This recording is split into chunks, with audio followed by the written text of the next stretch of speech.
Bukin PPG dalam jabatan Pendidikan Agama Katolik Batch 1 tahun 2025.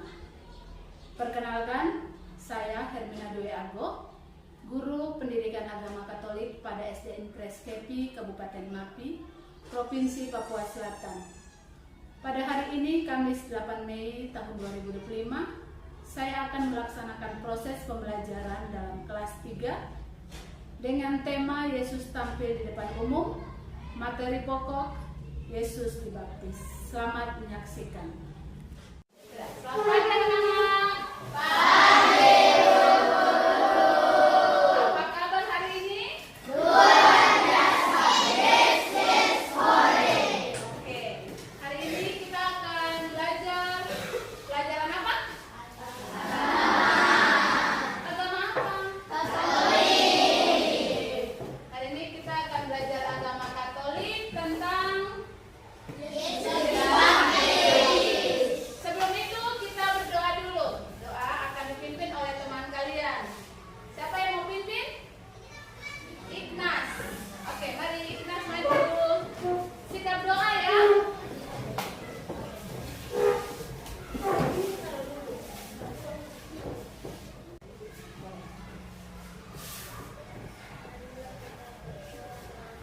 Bapa dan Putra dan Roh Kudus. Amin. Rahmat Tuhan sertamu, terpujilah Engkau di antara wanita, dan terpujilah buah tubuhmu Yesus. Santa Maria, Bunda Allah, doakan kami yang berdosa ini, sekarang dan waktu kami mati. Amin.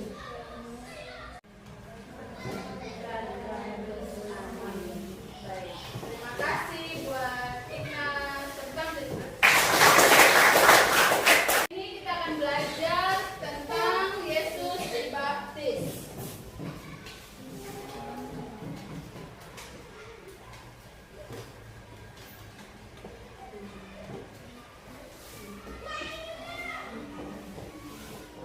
Saat kita mau tahu tentang Yesus dibaptis, kita ada pertanyaan-pertanyaan. Pertanyaannya itu tentang siapa Yesus, untuk apa Yesus hadir ke dunia, dan siapa orang tua Yesus. Ada yang tahu jawaban ini? Ada yang tahu siapa Yesus? Elsa, anak Allah. Kemudian ada lagi jawaban lain. Yesus itu siapa?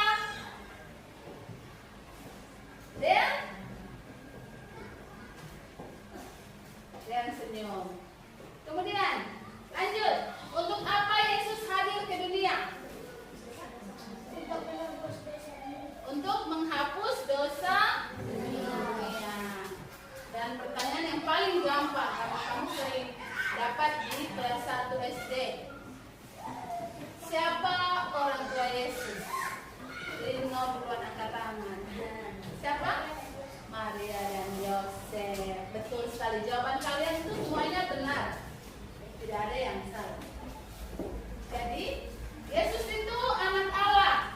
Memang Yesus adalah anak manusia, tetapi Yesus juga adalah anak Allah. Yesus hadir ke dunia sebagai pemenuhan janji Allah kepada manusia. Sama seperti manusia, kalau kita berjanji harus ditepati atau tidak? Harus ditepati. Sama dengan Allah. Allah ketika dia berjanji kepada manusia, dia juga menepatinya. Saat itu Allah berjanji akan ada penyelamat bagi umat manusia, yaitu putranya sendiri, yaitu siapa? Yesus. Kemudian tadi kita bilang Yesus itu anak Allah, tetapi Yesus juga anak manusia. Karena apa Yesus itu juga anak manusia?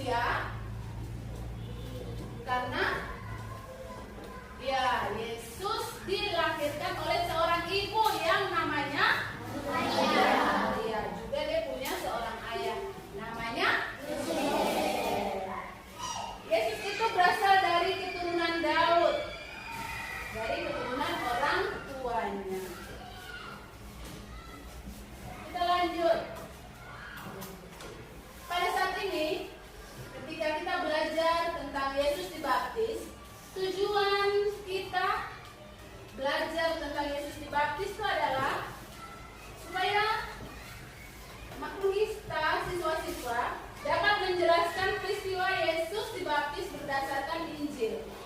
Tahu Injil? Tahu. Ini Injil atau bukan?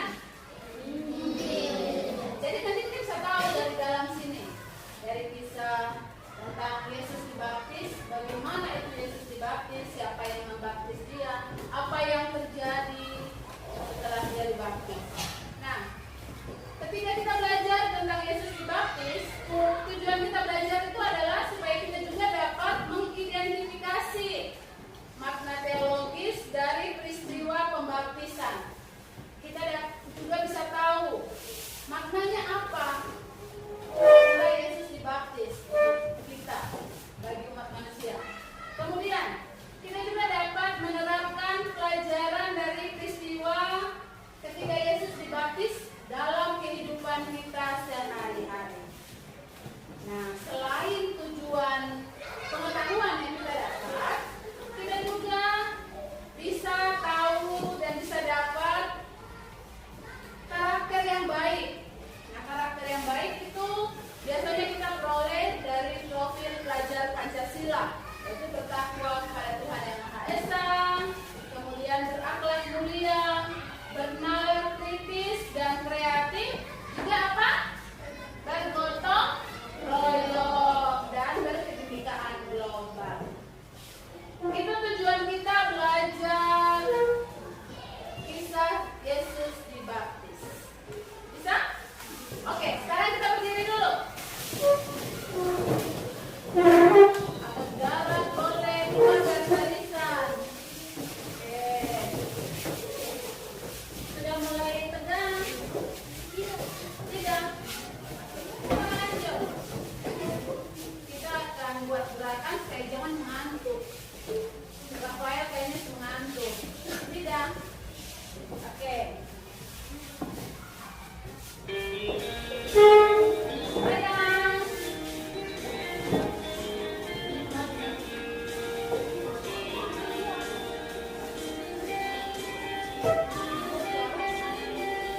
Goyang.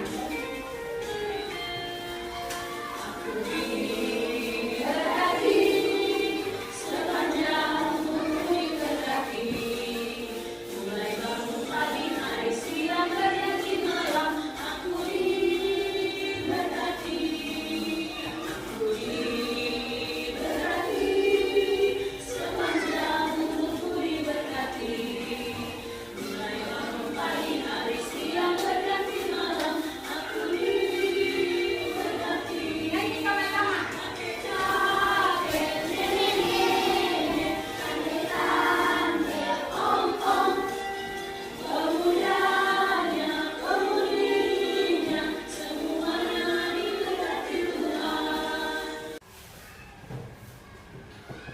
Tadi kan kita bilang tujuan kita belajar adalah untuk mengetahui makna teologis kenapa Yesus itu dibaptis. Kenapa Yesus dibaptis? Ada yang bisa baca? Ada satu orang yang bisa baca? Dean?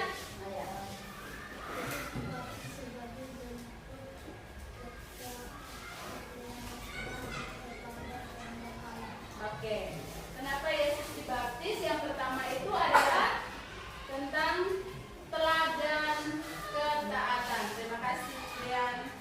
Jadi Yesus dibaptis sebagai bentuk ketaatannya terhadap kehendak Allah. Nah, kalau Yesus mau, Yesus adalah anak raja, toh bisa saja dia dibaptis di tempat yang bagus, bisa saja dia juga dibaptis oleh orang lain, bukan Yohanes Pembaptis. Tetapi Yesus itu dia mau mengikuti kehendak. Dengan keteladanan Yesus ini, kita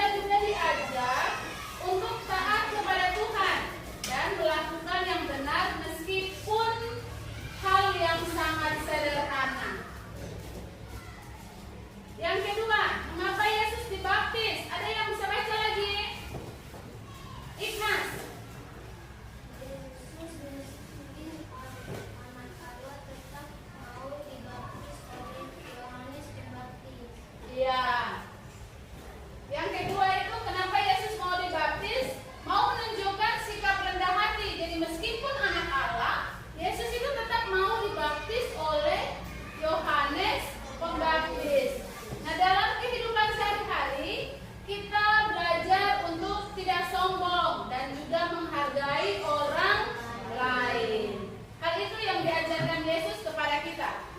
Kenapa dia mau dibaptis? Yang pertama karena ketaatan, karena teladan ketaatan. Yang kedua menunjukkan sikap rendah hati. Jadi biar dia anak Allah, Yesus itu tetap rendah hati. Karena Yesus juga selalu mengajarkan kita tentang kerendahan hati dan cinta kasih kepada sesama. Sebelum kita lihat tentang kisah kitab suci, kita juga ada satu cerita tentang penolong yang baik hati. Bisa baca?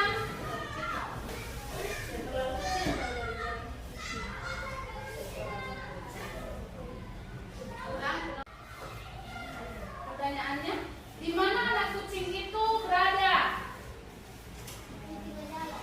Di tengah jalan. Nah, apa yang terjadi jika anak kecil itu tidak menolong kucing tersebut? Melintas kendaraan. Kemudian, apa yang bisa kalian teladani dari sikap anak perempuan ini yang menolong kucing tadi? Saling menolong. Apa lagi? Saling membantu. Ada lagi bagian sini? Kekmal?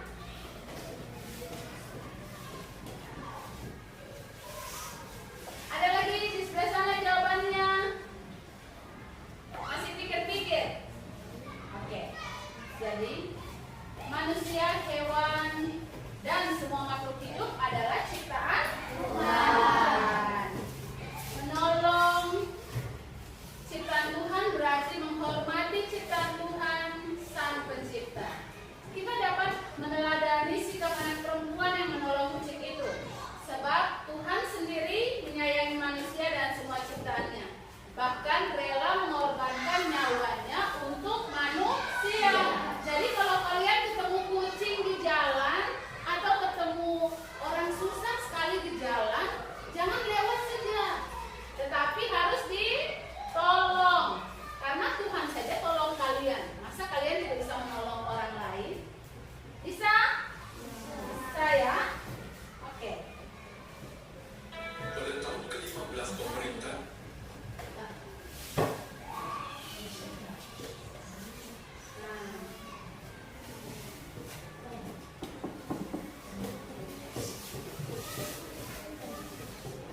kita mengkonferensi sebentar tentang kisah penciptaan. Nanti setelah itu ada pertanyaan-pertanyaan yang harus dijawab. Jadi nontonnya harus serius, harus simak baik-baik bagaimana kisahnya. Bisa? Oke. pada tahun ke-15 pemerintah Raja Agung Tiberius, Pontius Pilatus menjadi gubernur Yudea, dan Herodes menjadi raja Galilea, Hanas dan Kayafas menjadi imam besar. Firman Tuhan datang kepada Yohanes kepada Oke, mudah sekali nontonnya. Sudah lihat baik-baik filmnya. Bagus tidak filmnya? Bagus. Oke. Seru. Iya. Jadi film tadi itu dia berdasarkan dari Injil Matius bab 3 ayat 13 sampai 17 yang bercerita tentang Yesus dibaptis. Jadi Yesus dibaptis di mana? Yordan. Nah, dia dibaptis oleh siapa? Iya. Jadi ketika Yesus datang kepada Yohanes dan meminta dibaptis, Yohanes berkata, "Akulah yang seharusnya dibaptis olehmu." Tetapi Yesus bilang bagaimana? Yesus bilang bagaimana? Iya.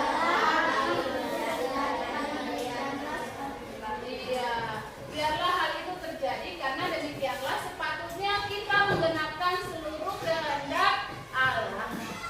Dari kisah tadi, dari film pendek yang kalian nonton, dan juga dari Injil Matius ini, Bu Guru ada pertanyaan yang harus kalian jawab bersama teman kelompok.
dibaptis menurut Angel. Kita rendah hati, Angel sana juga rendah hati. Ada lagi? Oh, kita sama. Ignas? Rendah hati juga. Ada lagi? Kelompok yang bean? Belum dijawab. Oke. Benar. Sikap rendah hati. Dan sikap rela berkorban. Itu jawaban kalian. Jadi kita sudah tadi belajar dari awal tentang Yesus dibaptis itu bagaimana. Kemudian kita juga sudah diskusi dengan teman-teman. Nanti kalau lain kali pelajarannya tuh diskusinya modelnya begitu. Hanya dibikin kelompok, tidak boleh ribut, tapi yang dikerjakan dalam kelompok itu memang harus dikerjakan bersama, tidak boleh. Dari awal tadi kita sudah belajar tentang Yesus dibaptis. Jadi Yesus itu dibaptis oleh siapa? Yordan. Jadi Yesus dibaptis bukan karena dia itu orang berdosa. Tadi diceritakan bahwa yang ikut dibaptis bersama-sama dengan Yesus adalah orang-orang berdosa yang mau bertobat. Tapi Yesus bukan orang berdosa. Dia datang dan mau dibaptis oleh Yohanes Pembaptis karena dia ingin bersahabat dengan orang berdosa dan hendak menebus dosa umat manusia. Jadi semoga kita juga yang di dalam ruangan sini bukan hanya kita belajar, kita tahu bahwa Yesus itu rendah hati, tetapi kita juga bisa memiliki rasa ingin berkorban, menolong,